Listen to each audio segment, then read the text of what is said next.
everybody. I'm delighted to be in conversation with Julie Roberts from AW Hainsworth today.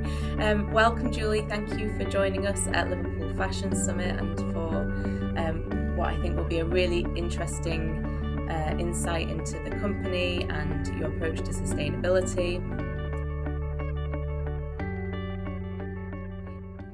I'd like to ask, if possible, you could just provide a brief overview to those who might not be familiar with Hainsworth, what you do as a company, please. Yeah, of course. Well, thank you for having me here. Hainsworth are a woolen mill. We're probably one of the most iconic and definitely oldest woolen mills in the UK. So we are completely vertical. That means that we do everything all the way from raw fibre, so in our case, woolen mill, so fleece, every single production that process that has to happen to get that to either a finished piece of cloth or a finished product if it's a blanket, etc., going out to the likes of Harrods, happens on our site.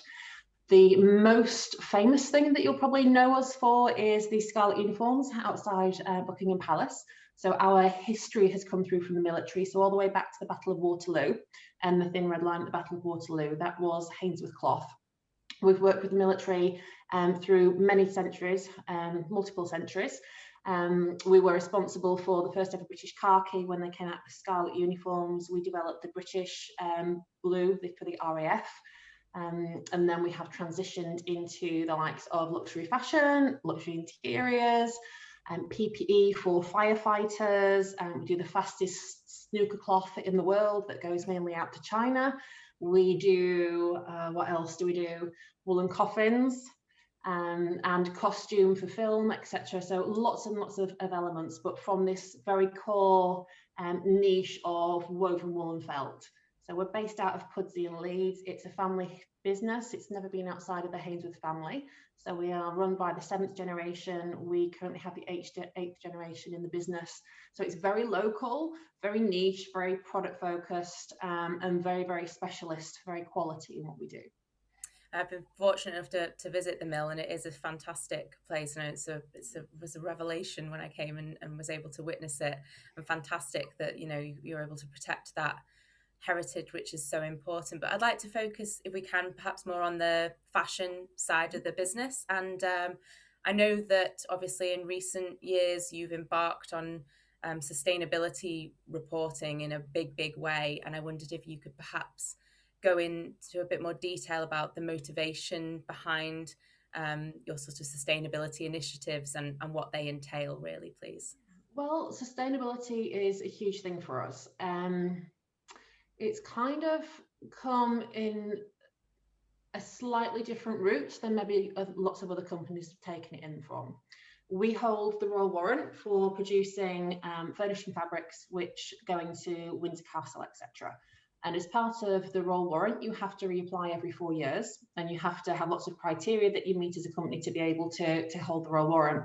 The last time we applied for the royal warrant, it very much had changed. I think they were basically preparing for Prince Charles to be coming on board and all of his sustainability credentials.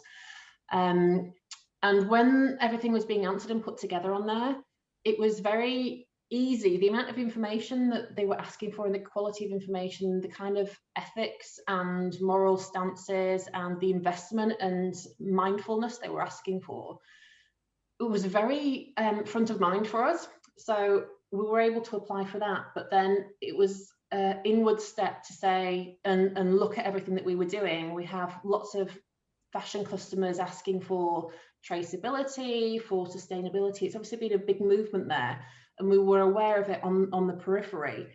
But the royal warrant actually made us take an internal look at what we were doing. And we actually found that because we're a family company and we've been driven through making family decisions rather than profitability decisions. The basis of the company is to make sure that the company is still there for future generations of Hainsworth family.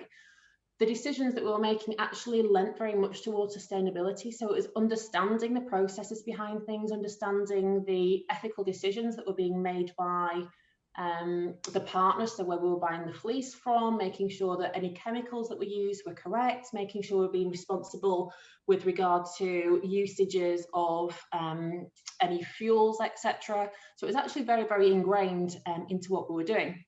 So obviously then that comes on board with the increasing requirement for sustainability from our fashion customers. So we do have the big fashion houses that are saying that they need the traceability, that they want responsibly sourced wool, etc. And they want to be able to have these traceability standards throughout their own business, and they can only have that for their own brand by tracing it back through the supply chain, which is absolutely the correct way to do it. And we just had this really lovely 360-degree look at everything that we were able to do. And we thought it was very important to put it out there, to help our customers, so that they knew that they had this authentic and responsible source that they could be purchasing from to be aligning with their brand. But also as a thought leadership and basically a best practice on what other companies could be doing and how they could be making the simple ingrained choices to be sustainable and to make the right decisions and to have this visibility throughout their supply chain, upwards and downwards. And with their employees and their resources, their human resources, the localities of where they are, to really make a difference on all of those fronts. So we felt it was very important to try and communicate out of there, because there was such an investment internally and such an authenticness to all of the movements that had been ingrained in there as well. So, yeah.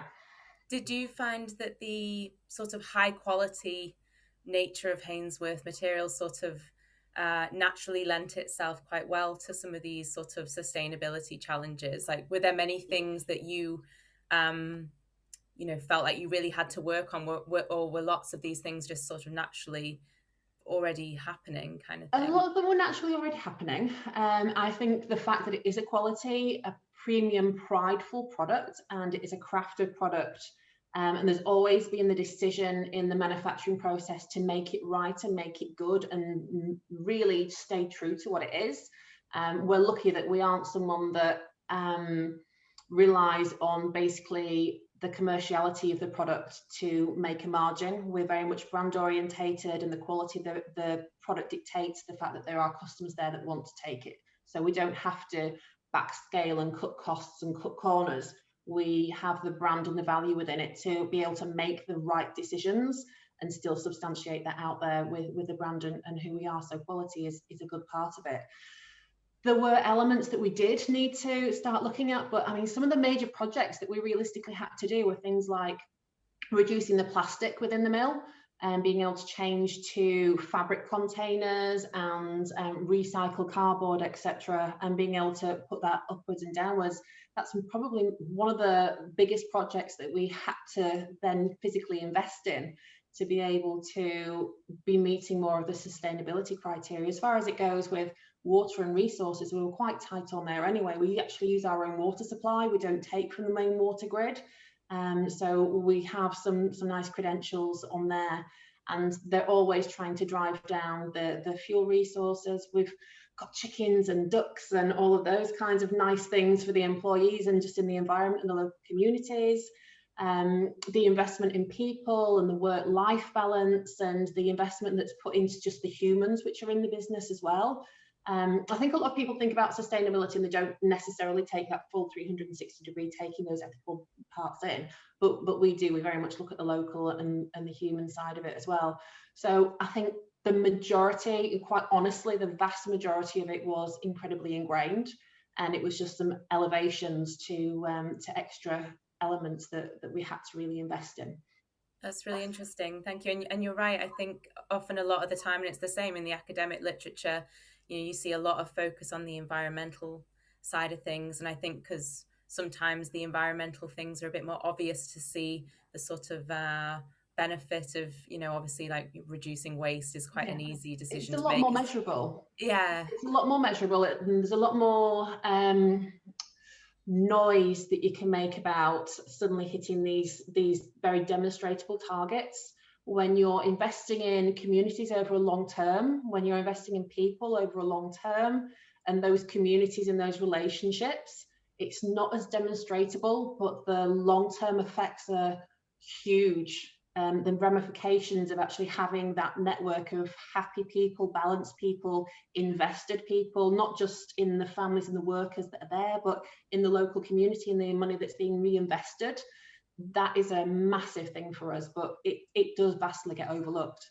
And those things are so integral. And I think, Yeah. ultimately a company is only as good as its people, really, isn't it? And I think we're seeing that a lot more, that businesses are waking up to that fact. And, regardless of whether they see it as a sort of from a self-interest perspective or not, ultimately it's beneficial. But I think with Hainsworth, it's obviously so deeply ingrained Yeah. in the company's ethos, which, I mean, it's sort of but I think perhaps with you guys, I think is the challenge more with the communication, because a lot of these things you're already doing. Mhm. How have you gone about approaching the sort of marketing strategy in connection to this? Like, how do you communicate it through your social media platforms, for example? For I suppose example. it's quite difficult because there is so much greenwashing out there at the moment. There are so many people jumping on the sustainability and the ethical bandwagons, desperate to get an element of this quota, which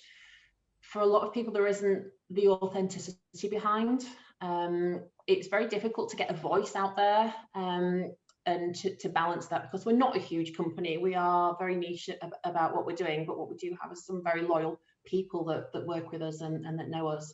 So we've been communicating, and we do the sustainability report now once a year. So we launched our first one in January 2020, which was a 56-page document which literally detailed absolutely everything. And that was hugely well received. It got quite a lot of press in the business press, in some of the fashion and trade. We've got some really nice pieces of PR and commentary and editorial from different people, and Draper's magazine, etc., to actually put that out there. But it was more word of mouth, and I think it's, for us, we communicate it on the social media, but it's the conversations that we have internally whenever someone is asking those questions, and it's the readiness that we can actually produce this documentation, rather than it necessarily being out there. It's the readiness in which we can reproduce it. We launched the second version in January of this year, in 2021, and within 3 hours we'd had 6 customers come on. We're a sustainable brand, we've seen this go out on social media, can we have samples? So there is a massive uptake and interest in there, and it's just trying to put it out. One of the large parts of our commitment to it and how we kind of engage with it on the fashion side is through slow fashion, and our commitment to slow fashion, because it very much takes the full 360 degree that we have for sustainability, but then tables it in a package that the fashion industry understands, that the designers and that the buyers understand, for the slow fashion. So Can we I? have. I was Sorry, sorry. go Can I just on. jump in, Julie, and just ask you to sort of? This is going to be one of my questions, actually. Just for the purposes of people watching that might not be so familiar with the slow fashion concept. Obviously, it's a highly subjective concept, but how do you and Hainsworth view slow fashion? What do you sort of define as being slow fashion? Slow fashion is the meeting of 3 movements. So you have a huge sustainability movement in fashion, you have a huge movement for ethical fashion, and you have a movement for longevity of fashion. Slow fashion actually pulls all of those 3 into one movement. So it's not just sustainability, because to us, sustainability is great, but it's very subjective. If you want to buy an organic t-shirt, you go out and you buy something that is sustainable material, but you wear it once and throw it away, it isn't sustainable.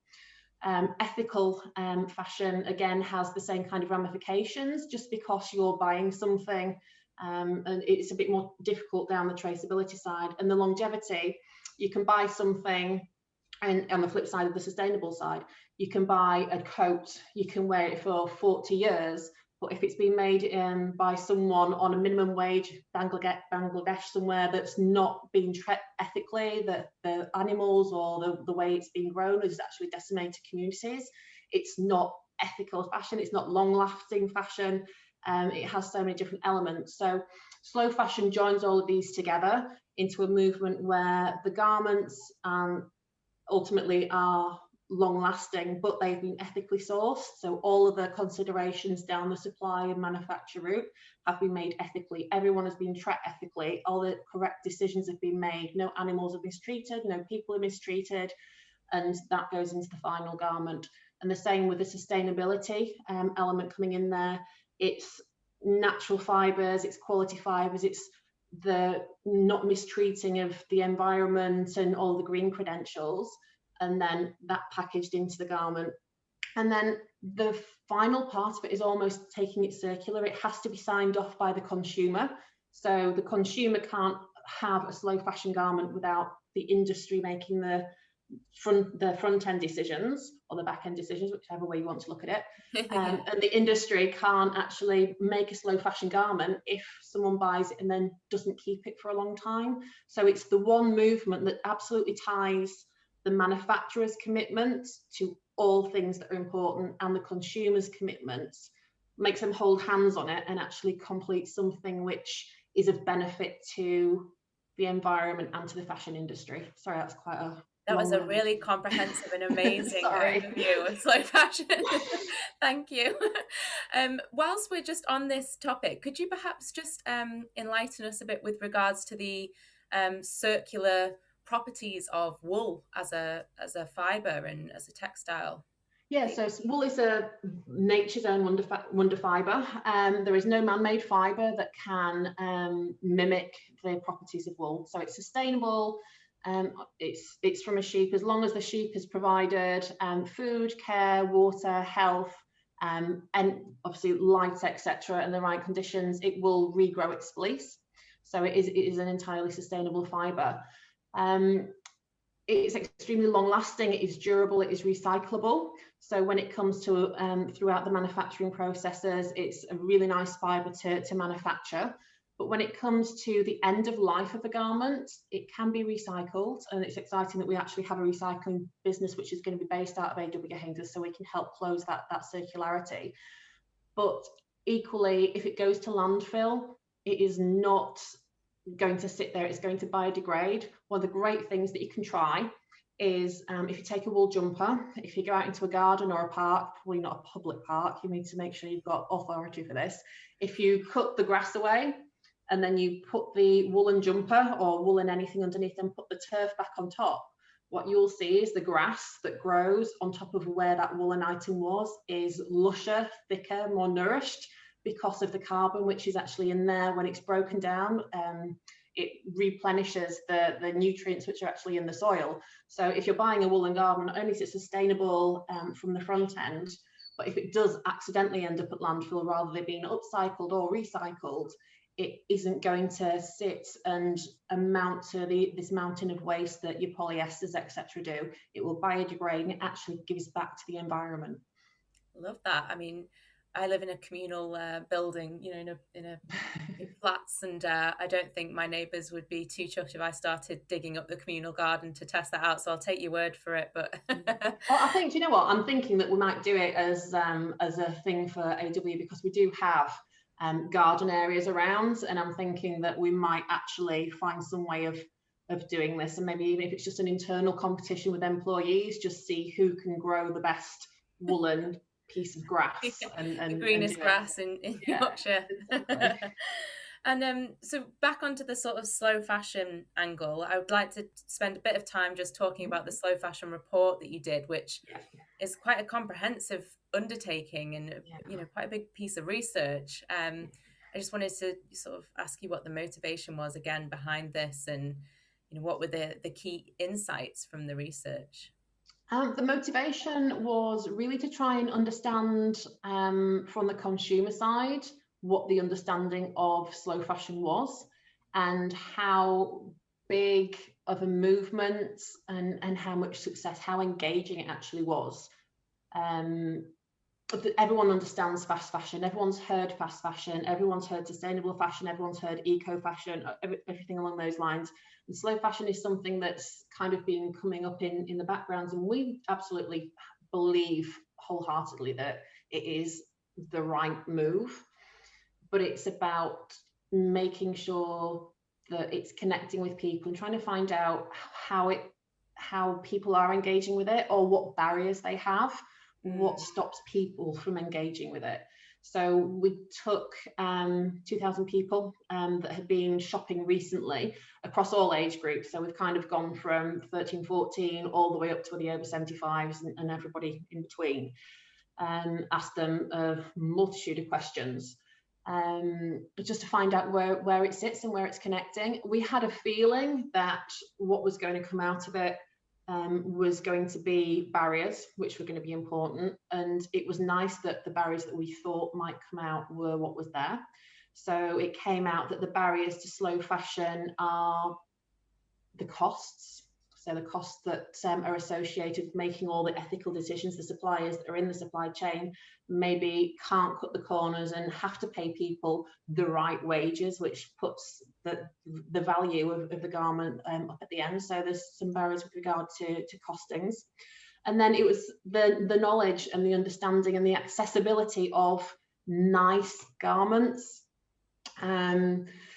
I think one of the main things that came out was there's a difference between the generations. So where you would think that it is the younger generations that are more into this, it's maybe something that comes through a little bit more naturally with an age group and a self-awareness of style. So trend, very much, you've got the younger, so Generation Z, etc., that are very trend driven and very style driven, and that very much stops them from taking up on the slow fashion. So they are the one generation that you would really think would be driving this, but they are the one generation that feels that they can't engage with it because the garments aren't there for them to be able to work with it. I was really surprised when I read through the report, and I said, because we keep getting told, you know, within industry all the time, all the industry reports, it's like Gen Z, millennials, these are the generations that, you know, everybody's caring more about it, but these are the generations that are really going to drive it. And so when I saw this report and saw that insight in particular, I sort of was like, oh, that's really interesting. So your sort of feeling is it's more about how people in these demographics shop, and perhaps the older generations align slightly more with the slow fashion ideal in the sort of classic styling, do you think? Or? Yeah, I think fast fashion is very much about trend and very much about Instagram influencers being seen to be in the latest thing. And that very much is a younger generational thing. People past a certain age didn't grow up with social media and influencers the same way. So they've kind of got a different way of looking and sourcing and engaging with things. So I think that comes through. It did come through that they were the ones that would be most likely to engage. So the reports aren't wrong that they are the ones that want to do it. It's just that they haven't got the access to it. And I suppose slow fashion is the absolute opposite of fast fashion. So how do you have trend which has the longevity unless classic, timeless elegance becomes itself a trend? To be able to do it, unless it's a tough one, isn't it? Because you don't want to stifle creativity within the industry. You know, it wouldn't do if we were all the same by any means, would it? And it's sort of finding that balance must be quite difficult. How do you think this trend is going to progress? Also, I thought we should make a point of saying that even though I think fast fashion often has associations with more high street end of the market, you know, the luxury fashion industry is just as guilty as peddling these fast-paced, cycle. You know, some brands do 6 collections a year or something like that. It's insane. So well, that's something that's kind of I mean, COVID's been horrific for the fashion industry. It's absolutely turned everything on its head. And a lot of the designers and the design houses have had to step away from the pre-season, season, post-season crews, etc., that have been doing. So people have been doing, and brands have been doing collections every 3 months, 30, 40, 50 new garments every three months. And that was just a constant churn. People like the British Fashion Council have put out there to encourage people to slow down, to stop the pre-trends, to stop the post-trends, just to go back to individual seasons, spring, summer, autumn, winter, capsule collections. And I think that very much is a slow fashion kind of movement. You can definitely cover that off with slow fashion. And I think that's a hugely important thing, because you can still have the creativity and innovation that there needs to be in fashion to keep it exciting, to keep it a lifeblood and all the creativity going through, but it makes it more considered. Just the very nature of the fact that the designers can put more time into it. They actually can look to source better fibers. They can look to source with people that are doing things correctly rather than just churn. And I think one of the key things is actually the stores now being encouraged to have autumn winter season coming into store in autumn winter. So you know what it's like, you're going on a summer holiday, you've forgotten to do your shopping, it's still July, August, you're going looking for a bikini, you walk in and it's fur coats, it's wool coats, and it's autumn winter already. And that is one of the reasons why there is so much of a reduction in sales price. The sales are so big, and why there is so much wastage, because garments are there when it's not needed, instead of it just being at a point of need. Do you think I was just thinking about the sort of potential barriers with this, and do you think that we've become so used to expecting things on demand, having next day delivery? How does the slow fashion movement overcome challenges with our expectations as customers? You know, is it a case of changing mindsets? How do we go about that in your There is opinion? definitely a huge element of education. I think the only way to get over the barrier of value and price, I like to look at a garment as price per wear. And this might be because we work in PPE, so we've always looked at price per wear for that kind of garment. But I very much like to look at the difference between spending £3 on something, wearing it once and it gone, to spending £100, £150 wearing it for 40 years, and what that price per wear is. And so I think that's a huge educational point. And there's always going to be barriers. There's always going to be an element of the population that needs cheap products and cheap clothing, because that is all the pennies that are there every week. So it's not right for everybody, but there does need to be an education process that aims towards the best that you can do. So I'm not saying go out and spend £500 on a woolen jumper from one of the big brands, when you can go out and spend £10 on a woolen jumper from Marks and Spencer's or somewhere else. Look at the fibre, look at what's in there, and be able to just make the best decision for you. It doesn't have to be an expensive garment to mean it's going to last. It doesn't have to be the expensive garment to mean that it's made from the right fibre and have those right connotations. So there is a massive education process about what options are available at different levels. I mean, definitely the education, I agree with you, is one of the issues. But do you think customers currently are being provided with enough information to be able to, I mean, you know, you have a lot of industry experience, you know what you're looking for. Your average customer, how do they go about this? Do you think they have enough information to be able to make these informed decisions at present? No, I don't. I don't think consumers have enough information to be able to make these decisions. And I think the reason is that the industry is quite confused about, there's so many standards. So think about responsibly sourcing wool. There's so many different standards that different suppliers are given the option to subscribe to, that mean the same thing, but then have different connotations to them. I think until there is some overarching industry regulatory body that says that this is what this standard means and this is it, there's no other ones, this is the big one that everyone subscribes to, then people don't know the quality of the information that they're giving, the quality of the information that they're passing on, unless they have an amazing relationship like we do with their farms. So the people we buy the wool from, we've visited those farms, we've used those farms for decades and decades and decades. We've got the traceability through there of the historic relationship. New brands coming in, they're given information, but there's nothing to 100% qualify that the information they are giving is right. I don't think there is much education with regard to questions that they need to ask to get the right information as well. So I think it's a massive internal industry and external consumer education program that needs to happen, and the two parts need to kind of get their heads together and figure it out. It can't be done industry only, it can't be done consumer only.